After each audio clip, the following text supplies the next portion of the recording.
We begin with the Kelly Green. Let's take a look at where the Philadelphia Eagles currently stand with their secondary. Because Howie Roseman was on the prowl and acquired a corner.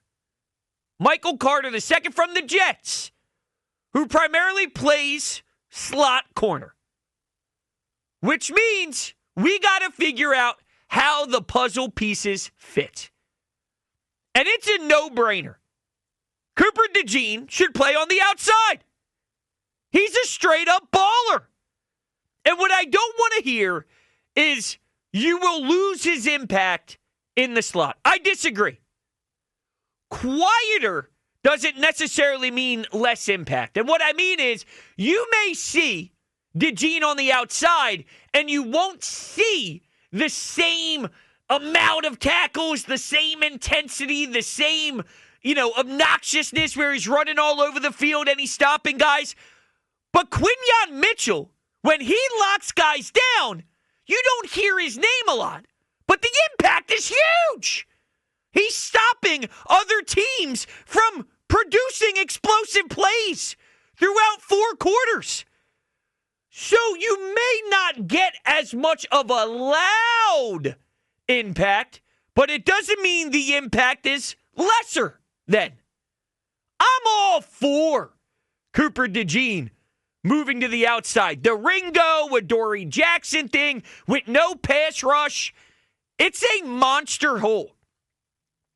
And if you do what I'm calling for, which is have Michael Carter play in the slot, you have Dejean on the outside, you move forward like that, with that being your personality, I think it sets this team up the best way it possibly can be set up. And with the trade deadline sneaking up around the corner, you could put a bunch of emphasis on getting more help in the pass rush department. Because Brandon Graham isn't enough. Nolan Smith returning from injury isn't enough. You're going to need more. And you're not going to find a better outside corner than Cooper Dejean. Now, I'm not telling you he's going to be perfect in my hypothetical of him getting some snaps out there. But there's no way in the trade market you will get something better than that. This will set the Eagles up the best way it possibly can with the current state of the roster, with projections of what can be added during the deadline. This is it. And I want to put our best foot forward as a unit.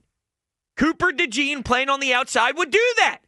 215-592-9494. You're Vic Fangio. I'm putting you in the shoes of the defensive coordinator.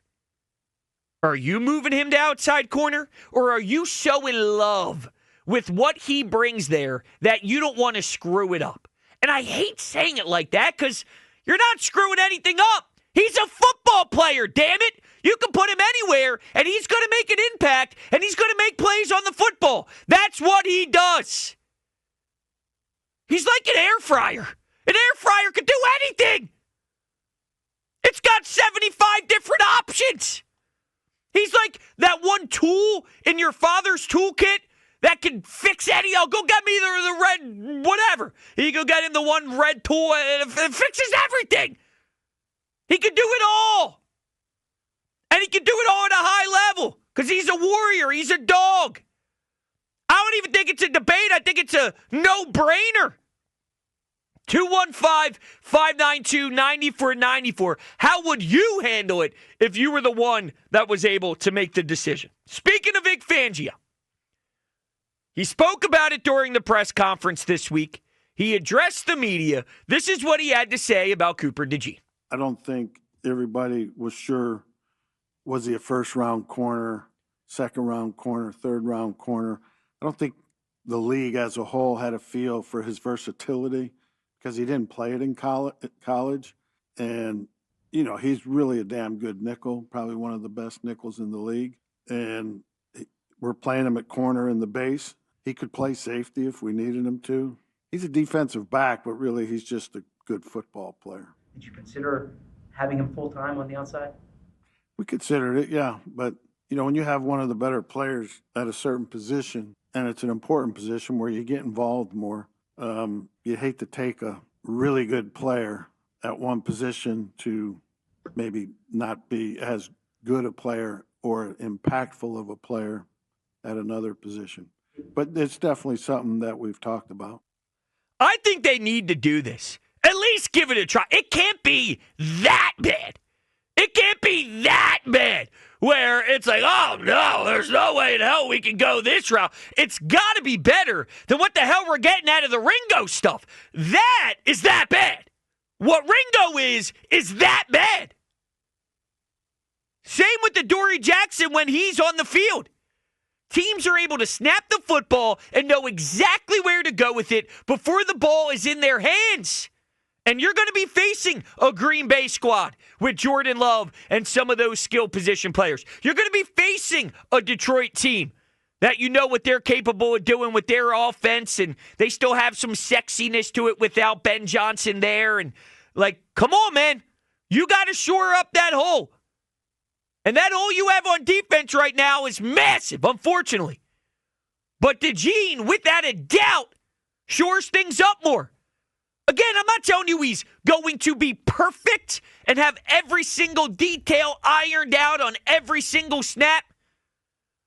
But there's something to be said about guys who just get it and guys you could do more with. You could do so much with Dejean, where safety, slot, outside.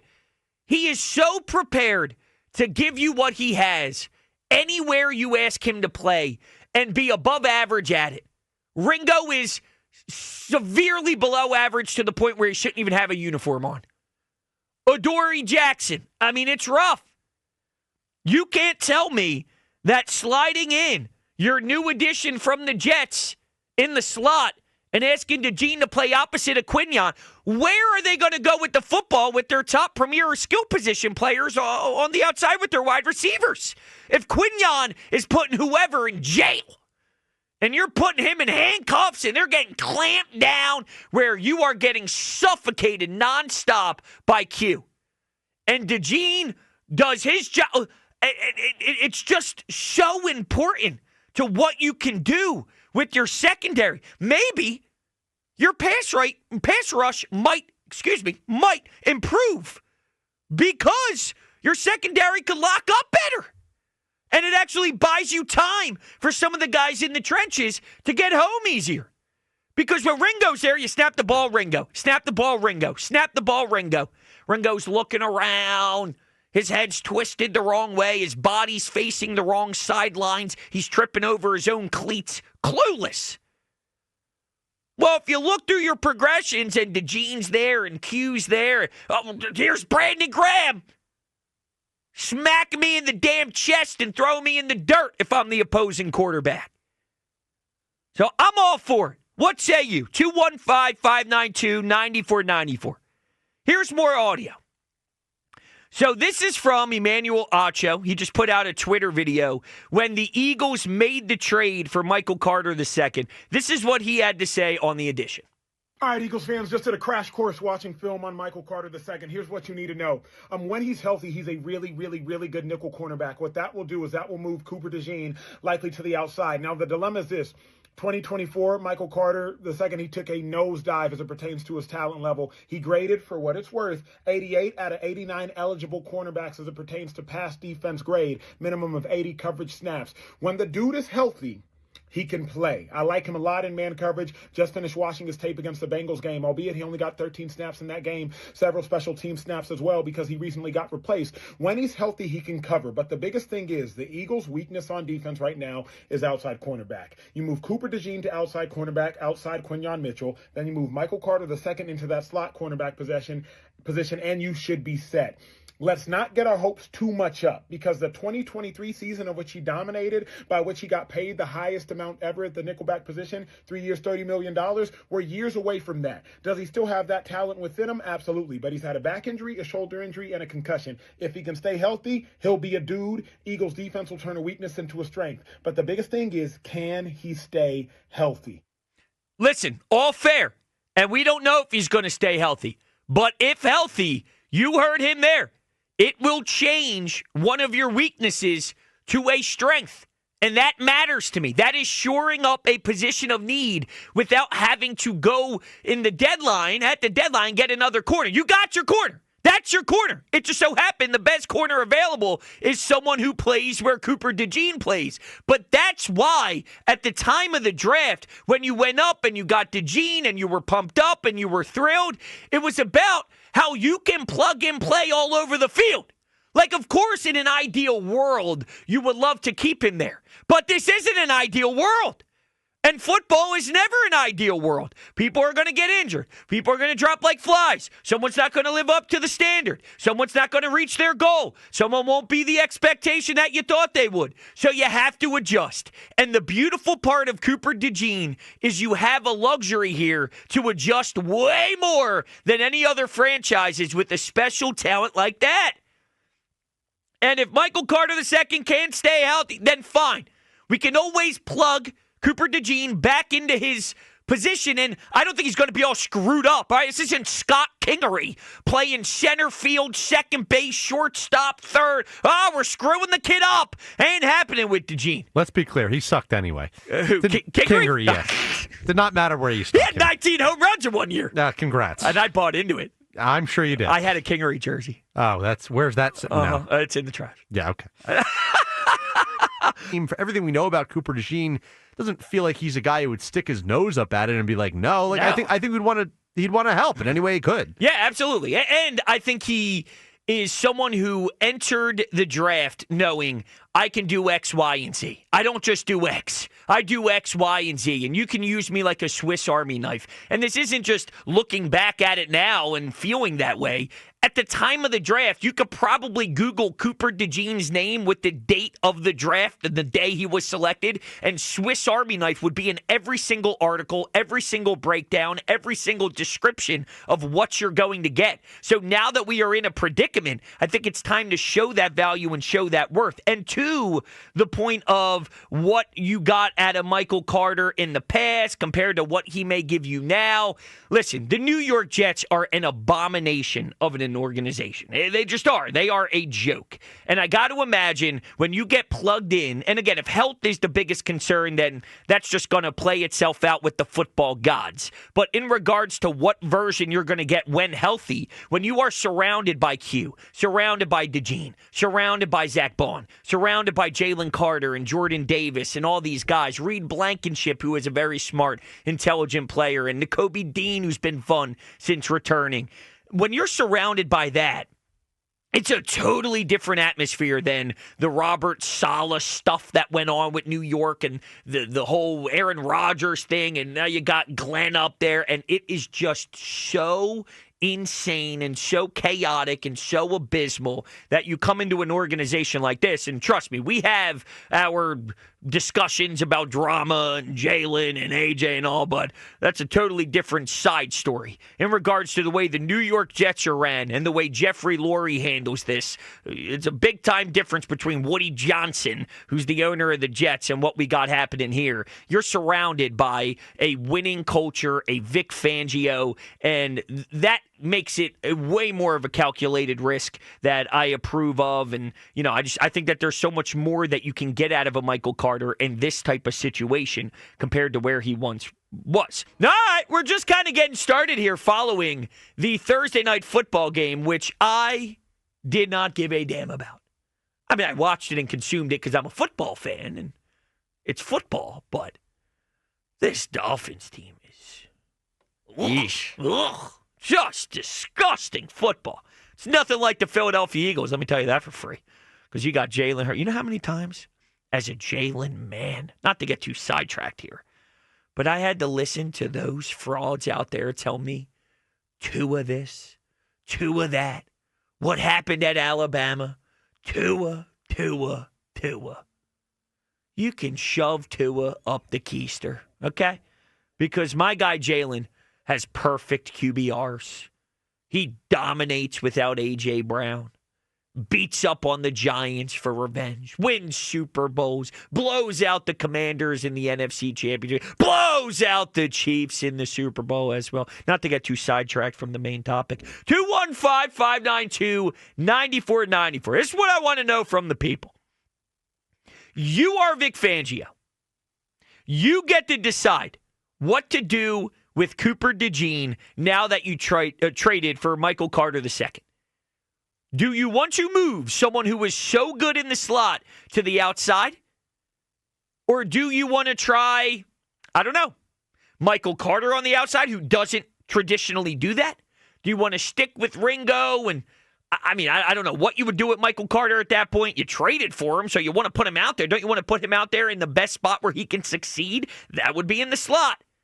Dejean is probably more fit and more capable of moving to the outside. So then, from a coaching angle, you're putting the players in the best spots for them to respectfully succeed based off of the current situation of the roster. I don't even think that there's a risk here.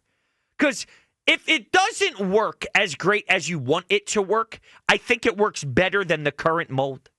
I think it works better than Dejean in the slot and Ringo on the outside. Even if it's not as perfect as you would want it to be, it's still going to be better than that. Wherever you ask him to play, he's going to play it at an above average level as the floor. That's what's scary. He may not be as good on the outside as he is in the slot. That's okay. I think he's 50 times better than Ringo and Adoree Jackson. If you were to weigh this out, all right, think of a scale, one of those balance scales. When you put one on the left side, the right side goes up.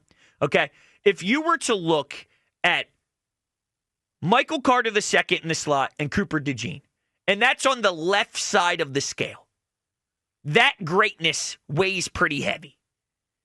And then you go on the other side and put Ringo and Cooper Dejean. Guess what's going to be heavier? Your new addition from the Jets with Dejean on the outside. That's going to weigh more. That's going to give you more substance. So let's rock with it. And you can always adjust.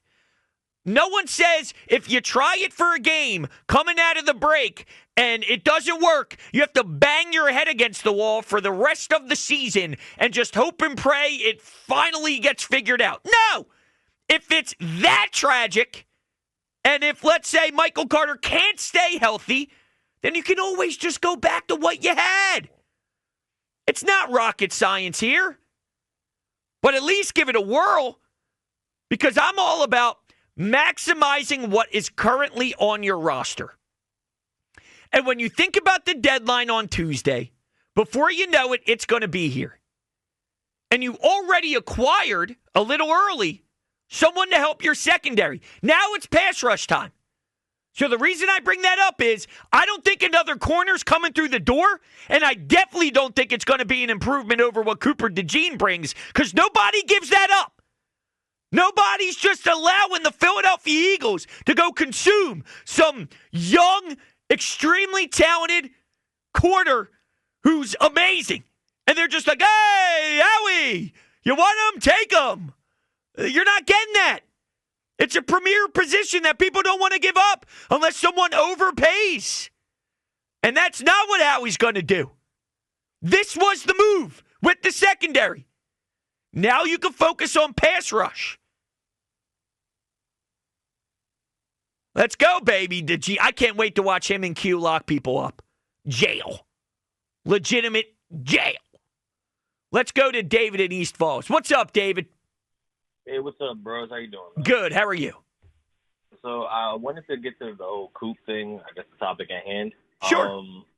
I saw a clip of Giglio basically saying that why wasn't Coop a first-round pick, and almost alluding to the fact that teams passed on him because he was a nickel, and that's just false propaganda that he's putting out there, because Coop had an injury, and that's why he didn't go in the first. So he would have ended up going late first to us if Cunha would have been taken top 15 like he should have been. Yeah, no, I do remember it being, if I remember correctly, and I'm pretty sure I do, it was the late round, early second vibe. So there were projections that did have Cooper Dejean going in that first round. So that would debunk what Giglio was thinking, that, hey, he slipped because he can't play the outside. I don't think that's the case. I think there's a lot of variables, but the injury being one of them and something popping up on the report. But he was definitely targeted as a potential first-round pick. It would not have been crazy if a team selected him in the first round. He had that type of grade on him towards the back end of that first round. Exactly, and I seen Vic say himself that he's always willing to put the best 11 out on the field, and that 11 includes Coop, Q, and Carter. So I think it might not be against the Packers, but I feel like at some point it's going to be those three in some way, shape, or form. I do think that Coop is probably stronger in the nickel than outside because there's more familiarity, but I think Coop could play anywhere and he'd make it work. Agreed. Absolutely. And the fear is, and David, thank you so much for the call. I appreciate it. The fear is that because he plays that nasty style where he's in your face and he's picking up Derrick Henry and he's chucking him back 10 yards and nobody ever does that.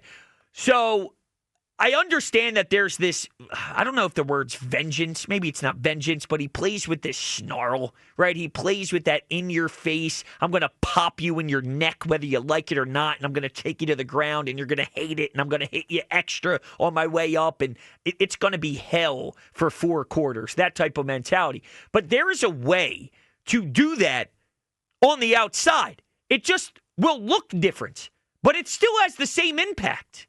I just look at Q. Q makes the same amount of impact as Cooper Dejean does on a day-to-day basis. They're both phenomenal. They're both incredible. The nature of one position, though, is a little noisier and more appealing. But it doesn't mean the impact is any less. I don't want to get too worried about the style of play changing.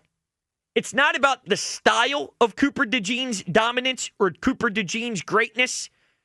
It doesn't matter how it looks. It just matters that we're getting the excellence. So you put him at a different spot. Maybe the wide receiver he's covering has one target all day. So you're not really going to see Cooper Dejean. You won't hear his name. You won't see the ball thrown his way. So he's not popping up. The broadcast doesn't ever mention his number. They don't show any replays. But it's because he's doing his job at such a high clip. It's still just as significant. It's just not the same as picking Derrick Henry up and tossing him back 5 yards. And yes, someone would have to pick up that part of the slack. A Nakobe Dean, a Jahad Campbell, a Zach Bond. But we have an all-pro in Zach Bond. We have a Nakobe Dean who looks like he's been shot out of a cannon since the injury. Who knows what Michael Carter's able to do as a physical player? Maybe he can help out. And maybe it won't be a tackle for loss for 5 yards, but instead, Derrick Henry gained 2. But the payoff is still worth it. So you don't get the same crazy play where the Ravens lose 5 yards and maybe they gain 1 instead. But the payoff is you lock down one of their other wide receivers. The payoff is huge considering the alternative is Ringo getting carved up for 4 quarters. The more and more I talk through it, the more and more I love the idea. And I've already loved the idea. I didn't think I could love it anymore, but I do. D in Uptown, you're on WIP. What's up, D?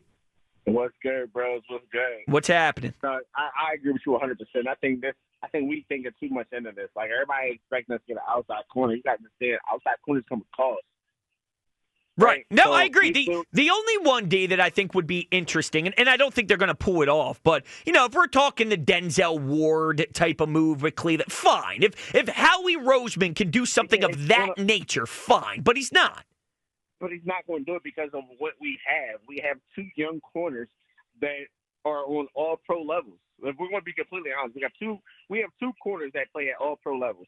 Now, mind you, Coop plays everywhere. Coop has already had some outside snaps. He plays in the nickel. He plays safety. Coop does everything. And I get that. We got a Swiss Army knife. We haven't had one of those guys in a long time. I think that we haven't had one that was good in a long time. I think the last one we had was probably a Jalen Mills.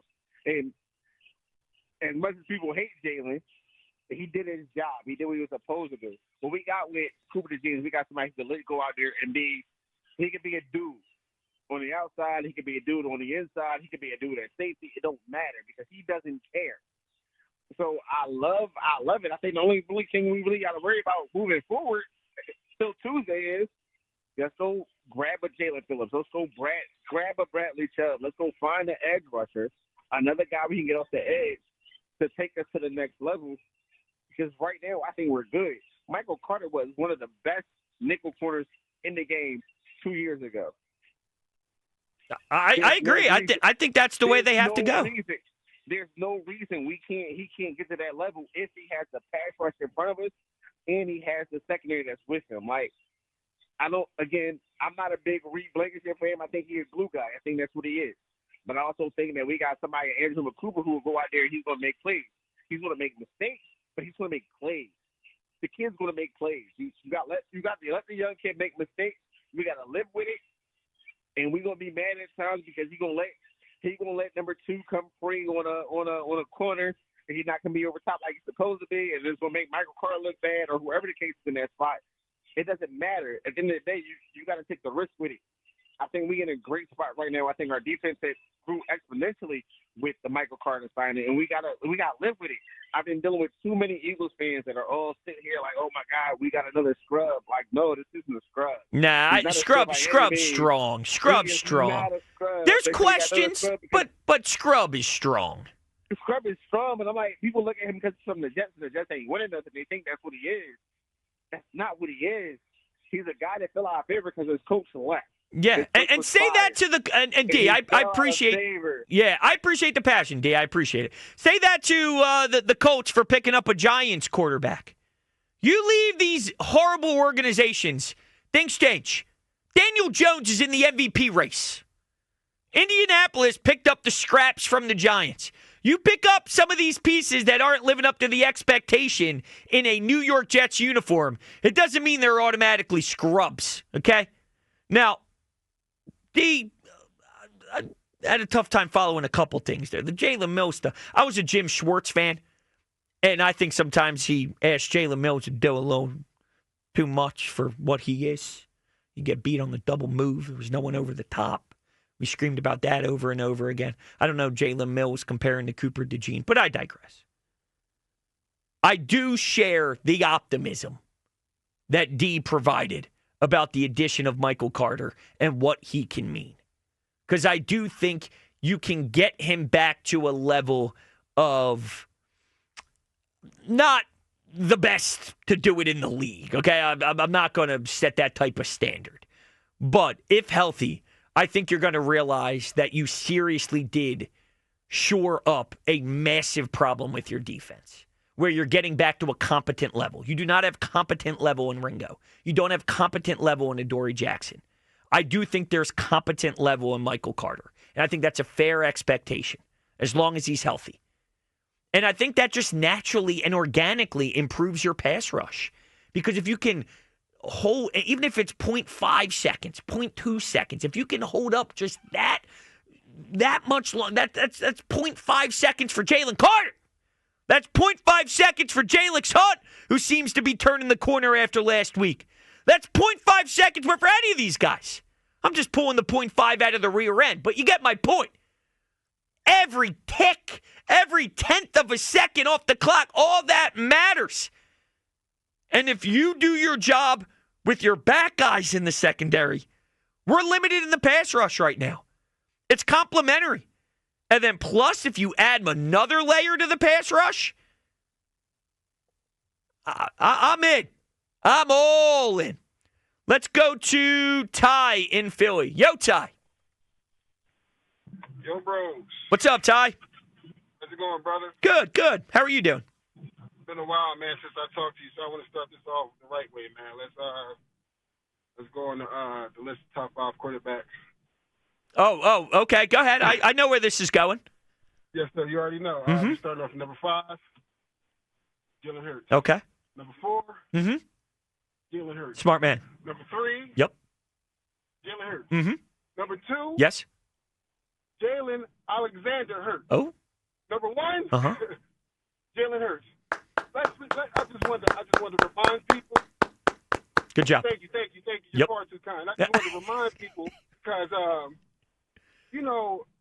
a few games ago, 7, be exact. Jalen can't throw. Mm-hmm. Bro, you tell me how many turnovers, interceptions Jalen Hurts has? Oh, he has 1 turnover so far. One interception so far. One turnover. And the offense has what? 3 turnovers. Is that not a elite play? I would say that's a lead play. And I've seen passing touchdowns, Ty, by the way. Not just all tush pushes. I believe these were in the air. Stop. I wasn't. Come on, man. Yep. Sounds like you got common sense. No, in the air. He threw the football. In the air. No, he didn't, man. Yeah. He's a running back. He ran it in. Mm-hmm. He ran it in, right? It's unbelievable, isn't it? Wait, did you say a perfect quarterback rating? Yeah. Under center, by the way. Did you know he actually can go under center? No, he can't. No. Because he can't see over the line. He can't read can't read the defense. Correct. Because Nick Sirianni, when he coached in what was that? The Saints, he did a lot of shotgun, right? Because that's Nick Sirianni's style, right? That's what they said. It's a sick world we live in, Ty. It's a sick world. Exactly, brother. But listen, I just wanted to get that out the way. So now let's get down to business. All right. Super Cooper Dejean. That's what I call him. Super Cooper Dejean. This guy has been the most sure tackler we have seen in that position for a very long time. I'm not questioning Vic or what he has planned, but I know he's going to prove everybody wrong because, for some reason, the Philadelphia Eagles' greatest talent on their team is proving people wrong, man. And it's crazy. And then it goes back to another thing I said a while ago in the beginning of the year. I said, hey, Jalen Hurts is starting to remind me of LeBron and how he plays, how people say LeBron wasn't this and wasn't that because he made the right basketball play. Is Jalen Hurts making the right football plays and people are telling him that's not the correct way to win? I digress. That's a good way to put it. You're right, because everyone yelled that LeBron wouldn't take the last shot because Michael would, and then it's like, yeah, but he passes it to the wide open guy in the corner because that's what basketball is. You move the rock to the guy who's wide open, and that's a really good comparison, actually. Called the team sport. But listen, would you believe I said that to the morning show? And they was like, hey, that sounds crazy. You can't compare LeBron to Jalen Hurts. He's not a champion. But now that has changed. So what is it now? Well, who's not a champion? No, I said that's what they said when I brought that issue up. Before Jalen won. Okay. Of course, yeah. When Jalen Hurts was just, bottom of the barrel, right? Uh-huh. It's crazy. But like I said, Jalen Hurts for president, man. I'm out of here. Yeah, I agree. I agree, and I appreciate the call. I think people are just jealous of him. I really do. You see him walk into the stadium. He's wearing the red suit. He's rocking Jordan. I bought a pair of Jordan 12s once because I saw him wear the Jordan 12 playoffs, and I went right to my app. I was like, oh, my God, I got to buy a pair. Quickest purchase ever? Yeah, I was like, I got to buy a pair. Funny story. You ready for this? I ordered them. The box came. I was so pumped. You had to be thrilled. I was like, wait a second. I'm lifting the box up. This feels too light. Oh, no. I opened it up. No shoes in the shoebox. You got scammed? I think the guy from whoever delivery service, because at this time that was hot in the sneaker world. A lot of the shoes were getting stolen from the boxes, but the boxes were still getting dropped off and taken pictures of, saying, we delivered the package. So then I emailed them, and they gave me my money back. So I decided I'm just going to repurchase them. And I did. So they also gave me a pair and the money back, but didn't tell me they were sending me a pair. So now I got 2 pairs of Jordan 12 playoffs. So if anybody's a size 10.5, holler at your boy. Dang it. You know what I'm saying? You're not 10.5? I'm at 8. Okay, yeah. Yeah, I got a nice pair of Jordan 12 playoffs. But yeah, what a nice company. They should have told me, though, that they were sending me another pair so I didn't use the refund on buying another pair. Hey, I mean, you got a good Christmas gift now. Yeah. But yeah, dude, I saw it. I'm like, I'm buying them. I mean, it's just what it is. I don't know what to tell you. 215-592-90 for appreciate everybody's patience. I'm going to get to you. I promise. I see you. I want to talk to you. I want to hear from you. Do you want to move Cooper Dejean to the outside? Because I want to. Kenny, Heavy, Jared, love you guys. We'll talk. Couple of open lines. It's Brodes with you. It's 94 WIP.